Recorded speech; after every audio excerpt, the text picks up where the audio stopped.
Imagine só, um jovem em Moscou começa a sentir uma dor de barriga, daquelas que todo mundo já teve alguma vez na vida. Nada demais, certo? Só que, quando ele resolve procurar um médico, a coisa toma um rumo que ninguém esperava. O profissional, experiente e atento, faz uma endoscopia e descobre algo estranho no estômago do rapaz, um pacotinho suspeito. Aí a história vira caso de polícia. Ao examinar o material, as autoridades encontram nada menos que 5 gramas de anfetamina. Agora, o tal paciente vai precisar de um atestado médico por um bom tempo, mas não é bem o tipo de repouso que ele imaginava. Fico aqui me perguntando duas coisas. Primeiro, que lógica é essa de esconder droga dentro do próprio corpo e depois correr para o hospital como se fosse um exame de rotina? Será que a intenção era descobrir se o produto estava intacto ou só uma desculpa para uma consulta gratuita? Segundo, e se o cara resolvesse fazer um jejum prolongado ou uma dieta radical? Imagina só o que mais poderia sair dali além de resíduos naturais? Questões sem resposta, mas que não tiram o mérito da situação. O sujeito é, sem dúvida, um gênio da criatividade questionável. Enquanto isso, na Itália, a máfia de Nápoles resolveu inovar no relacionamento com os serviços de emergência. Agora, em vez de intimidação pura e simples, eles enviaram um pedido formal, quase um apelo fraternal, para que as ambulâncias não usem sirene. O argumento: o barulho espanta os clientes e os traficantes, que saem correndo achando que é a polícia. Os médicos, já cansados de 300 ataques nos últimos 3 anos, pedem proteção às autoridades. É a evolução do crime organizado, de balas e ameaças para petições burocráticas. Quem diria que bandidos fariam lobby pela tranquilidade dos negócios? Mas a criatividade não é privilégio só dos mafiosos. Na Rússia, policiais resolveram dar uma força a um amigo, um treinador de hóquei que foi pego em um bar claramente alterado. O plano? Substituir o exame de sangue do rapaz por um limpo, tirado de um colega. Tudo ia bem até a ficha cair, 4 policiais envolvidos, todos sob risco de prisão. A solidariedade tem limite, e esse limite, nesse caso, é a lei. Falando em limites, o governo russo não parece muito interessado em flexibilizar as regras para o cultivo de cannabis industrial, mesmo com a economia em frangalhos. A justificativa oficial é que não há necessidade de mudanças legais, mas todo mundo sabe como isso funciona. Começa com cordas e tecidos, e termina em... Bom, você sabe. Enquanto a crise aperta, cada um se vira como pode. Até um deputado comunista de Moscou, Vladimir Zayats, que vivia processando o governador local, descobriu que a briga política pode sair caro, literalmente. Depois de uma série de denúncias e investigações, que não encontraram nada de errado, aliás, sua esposa resolveu dar o fora. A solução do político? Processar o Estado por 100 milhões de rublos, como compensação pela perda. Ou seja, a mulher não tem preço, mas ele achou um valor bem salgado para o rombo emocional. E não para por aí. A cidade de Khimki, que ganhou uma premiação especial do governador por ser a melhor do país, virou exemplo de como o dinheiro público some no ar. A verba, que deveria ir para melhorias urbanas, foi convenientemente redistribuída entre os gestores. Quando a notícia vazou, a deputada local, Antonina Setsenko, fez uma cara de quem perdeu o prêmio de verdade e não é para menos. Quem não gostaria de ficar com uma fatia desse bolo? Enquanto os adultos brincam de esconde-esconde com a ética, uma adolescente de Nizhny Novgorod resolveu expor a hipocrisia com arte. Aos 15 anos, ela desenhou um retrato tão preciso do típico funcionário público que destrói o patrimônio histórico da cidade que o trabalho viralizou. A mãe da garota, surpresa com a repercussão, contou que a tarefa era apenas para uma exposição escolar, mas o desenho, que ninguém além da professora havia visto, ganhou a internet. A ironia? Provavelmente, nenhuma autoridade vai querer exibir a obra, afinal, quem gosta de ver seu próprio retrato como vilão? Por fim, um estudante de Chelyabinsk mostrou que criatividade também pode ser uma forma de protesto. Contratado para colar cartazes de campanha de um deputado, ele resolveu inovar. Em vez de propagar o nome do político, espalhou pela cidade folhas com 2 palavras bem diretas, que a gente até evita repetir aqui. O deputado, é claro, negou qualquer envolvimento, mas todo mundo sabe como funciona. Você paga pela impressão, distribui por conta própria e, se der certo, ainda cobra pelo serviço prestado. O estudante, esperto, já avisou que vai atrás do pagamento, afinal, fez a propaganda, só não da maneira esperada. E para fechar com chave de ouro, o Roskomnadzor, órgão que regula a internet na Rússia, provou que proibir não é sinônimo de eliminar. Depois de banir palavrões nas redes sociais, o número de publicações com linguagem chula aumentou. Sim, você leu certo. A censura, mais uma vez, teve o efeito contrário. Afinal, quando algo é proibido, vira modinha. E, no fim das contas, a única coisa que a burocracia consegue sufocar mesmo é a paciência de quem tem que lidar com ela. Imaginar que uma lei dessas vai funcionar é como acreditar que, só porque o governo decretou, a realidade vai se curvar à sua vontade.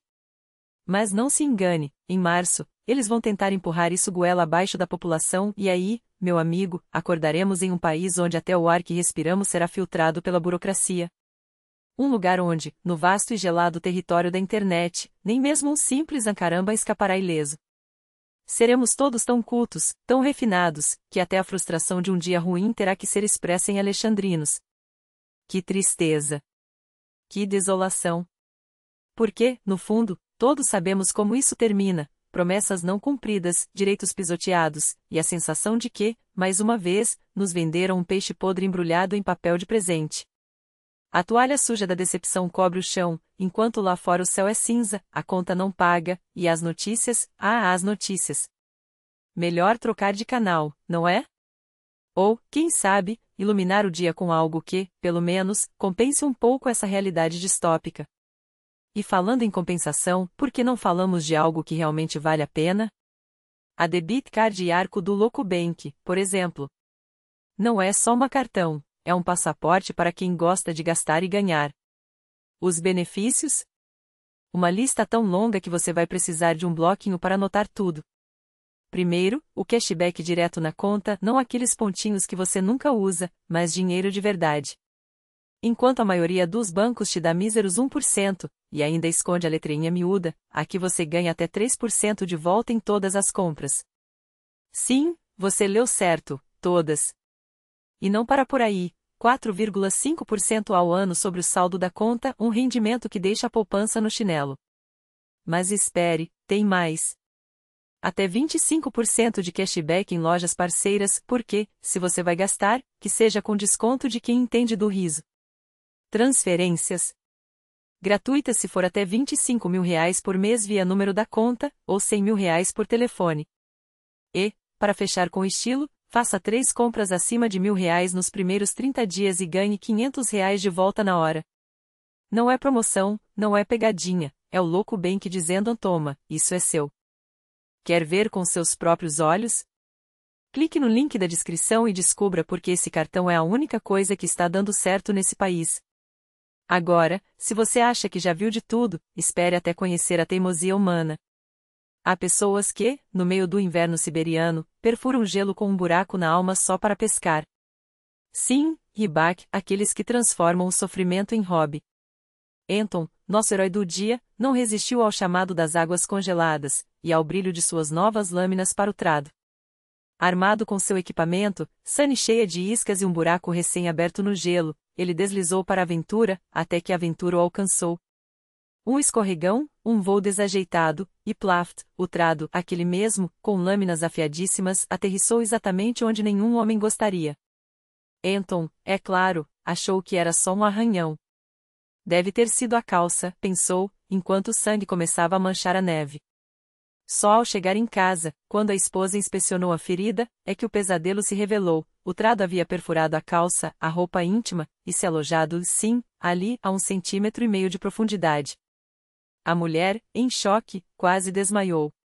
Anton, impassível como um verdadeiro morte, aqueles que mergulham em águas geladas por prazer, apenas comentou, bom, pelo menos não foi a mão. Eis a resiliência do aguentar noites inteiras no gelo, com o traseiro congelando e a dignidade em frangalhos, só para voltar para casa com nada. Nenhum peixe.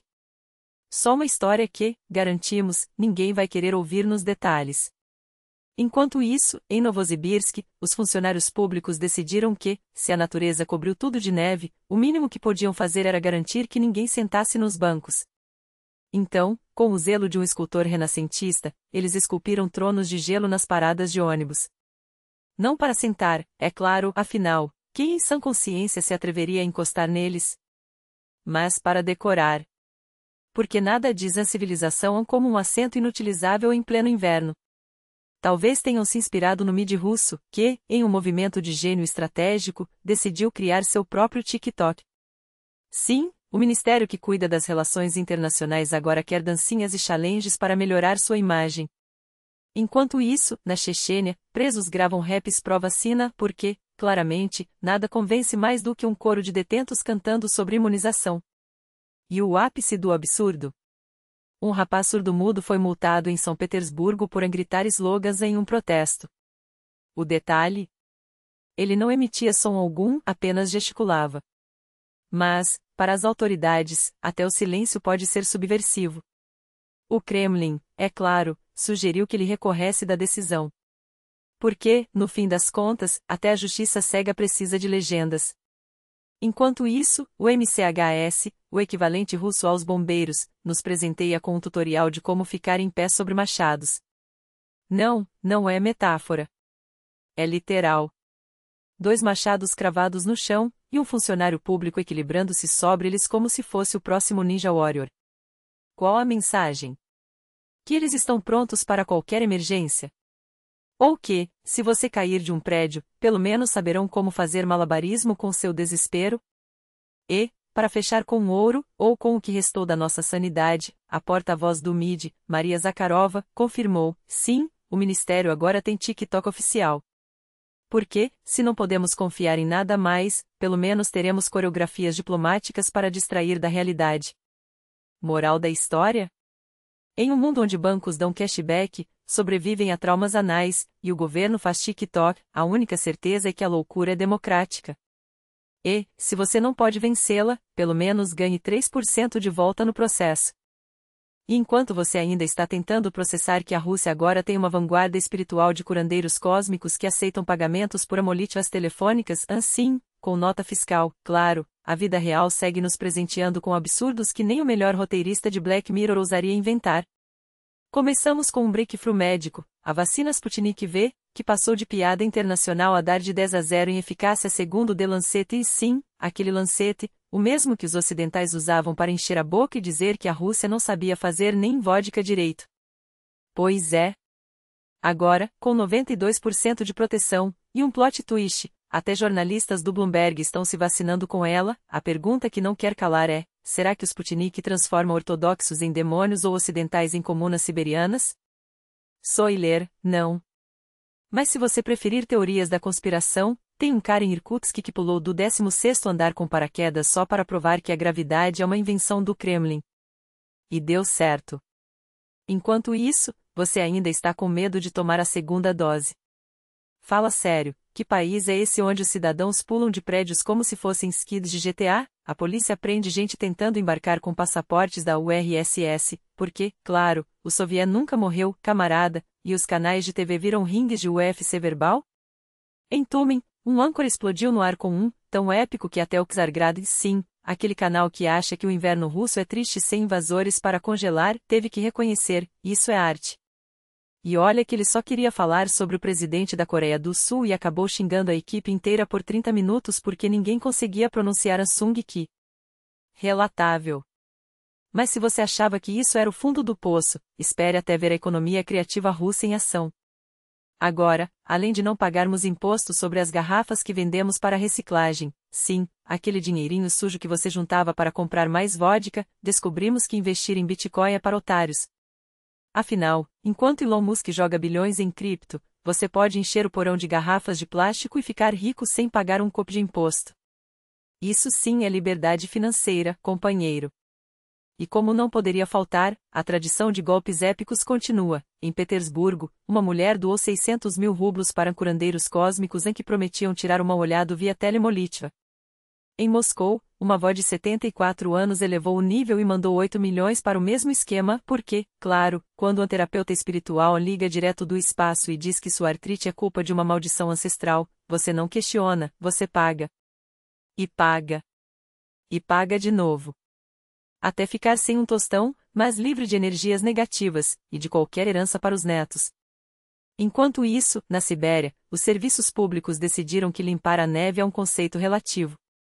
Então eles abriram uma trilha de sobrevivência, um corredor estreito entre muros de gelo de 2 metros, onde você caminha como em um escape rum pós-apocalíptico, torcendo para não esbarrar em um Yetis ou em um leprechaun bêbado. Bem-vindo à Rússia, onde até as calçadas têm enredo de terror.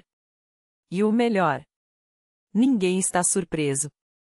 Porque em um país onde você pode ser preso por usar um passaporte de 1989, xingar no Jornal Nacional é performance art, e a única coisa mais confiável que a ciência são os curandeiros intergalácticos, a loucura não é exceção, é o padrão.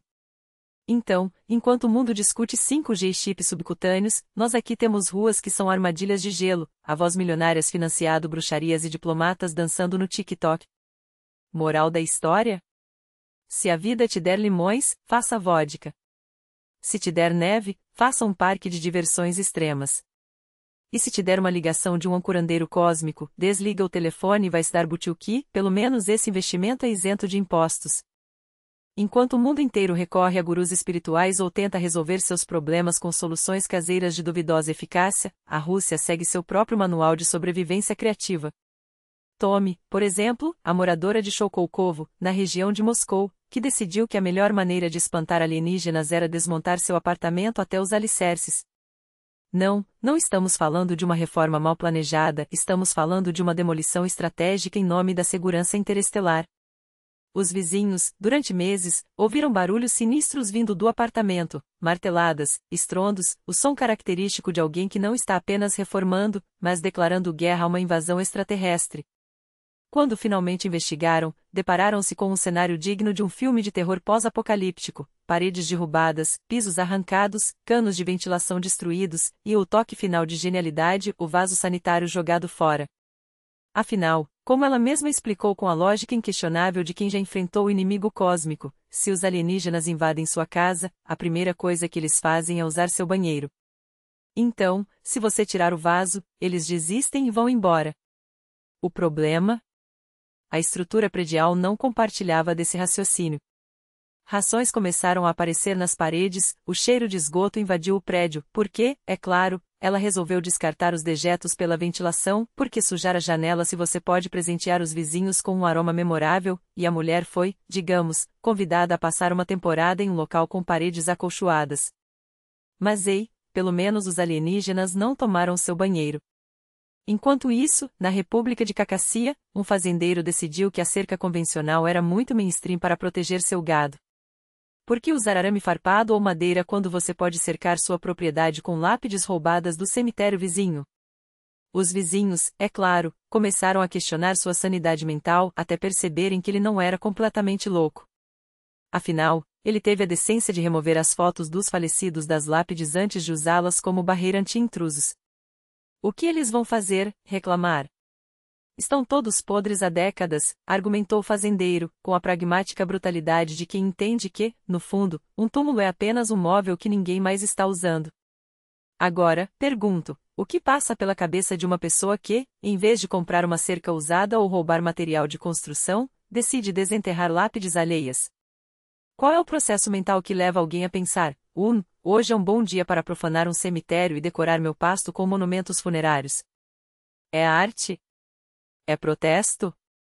Ou simplesmente o cérebro russo operando em um nível de criatividade que o resto do mundo ainda não conseguiu decifrar? Falando em criatividade questionável, Eugene Ponazenko, ou, como alguns preferem chamar, o maestro do caos jurídico, decidiu que 3 milhões de rublos era um preço justo para restaurar sua reputação manchada. O alvo. Um ator que ousou chamá-lo de mentiroso, provocador e degenerado em um programa de TV, Ponazenko, conhecido por sua participação em escândalos que fariam até o Marquês de Sade corar, exige não apenas um pedido de desculpas público, mas uma retratação em primeira página do Commersant porque, é claro, se você vai se desculpar, que seja com estilo, em um dos jornais mais respeitados da Rússia. Mas por que parar por aí? Ele também quer compensação por dano moral, como se sua moral não tivesse sido enterrada há muito tempo em uma vala comum junto com sua dignidade. O detalhe mais delicioso? O ator em questão, Alexander Lepikov, acusou Ponazenko de armar uma provocação contra o polêmico historiador Vladimir Sokolov, o mesmo Sokolov que, digamos, tem um relacionamento complicado com a integridade física de seus oponentes. E agora, Ponazenko, o rei das jogadas sujas, quer que o mundo saiba, ninguém o humilha impunemente. Enquanto isso, Roman Shirokov, ex-futebolista que já ganhou milhões, decidiu que pagar uma multa de 100 mil rublos por agredir um árbitro era um golpe financeiro tão devastador que reduziu seu próprio salário para 30 mil rublos por mês. Sim, você leu certo. Em vez de pagar a dívida como um adulto, ele preferiu se punir com um estilo de vida de subsistência. Agora, ele terá o prazer de quitar a multa em prestações por 2 anos, enquanto o resto de nós se pergunta: como um cara que já ganhou fortunas jogando futebol na Europa consegue transformar 100 mil rublos em uma crise existencial? Será que ele gastou tudo em Mercedes e depois chorou quando o salário foi cortado pela metade? Ou será que, no fundo, ele só quer que a gente saiba que, sim, ele também sabe o que é sofrer? Mas se você acha que isso é absurdo, espere até conhecer o suíço que imprimia dinheiro em um printer jato de tinta para pagar prostitutas. Não, não estamos falando de um golpista sofisticado, estamos falando de um gênio da economia subterrânea que, em 2019, pagou 2.000 euros em notas falsas a uma profissional do sexo. O melhor. Ela aceitou. E não foi um caso isolado. Meses depois, ele repetiu a dose, desta vez com 10 mil francos suíços falsos, cerca de 800 mil rublos. A pergunta que não quer calar: que nível de confiança você tem que inspirar em uma prostituta para que ela aceite dinheiro de printer? E mais, que tipo de serviços premium ela achou que estava recebendo por 800 mil rublos em papel moeda caseiro? A parte mais hilária? As prostitutas só descobriram a farsa quando tentaram depositar o dinheiro no banco. Ou seja, por um breve e glorioso momento, a economia suíça foi sustentada por transações sexuais financiadas por uma HP Deskjet. E nós aqui, enquanto isso, discutindo inflação e taxas de juros. E então temos Liu Zivert da Rússia, o rapper Liel Louis VR, que decidiu que um diamante rosa de 24 milhões de rublos incrustado na testa era o acessório definitivo para 2024. Sim, ele implantou uma pedra preciosa no osso frontal, e não, ele não está nem um pouco arrependido. Quando os haters questionaram a estética: cara, parece que você colou um adesivo da Barbie na testa, ele respondeu com a serenidade de um iluminado: espere a pele cicatrizar, aí o diamante vai ficar perfeito no centro. Porque, é claro, a solução para um diamante torto não é removê-lo, é esperar a natureza fazer seu trabalho. E aqui está a lição de vida que todos nós precisávamos: se você vai investir em algo, que seja em sua cabeça. Literalmente. Seja um diamante, uma ideia maluca ou uma cerca de lápides, o importante é que seja memorável.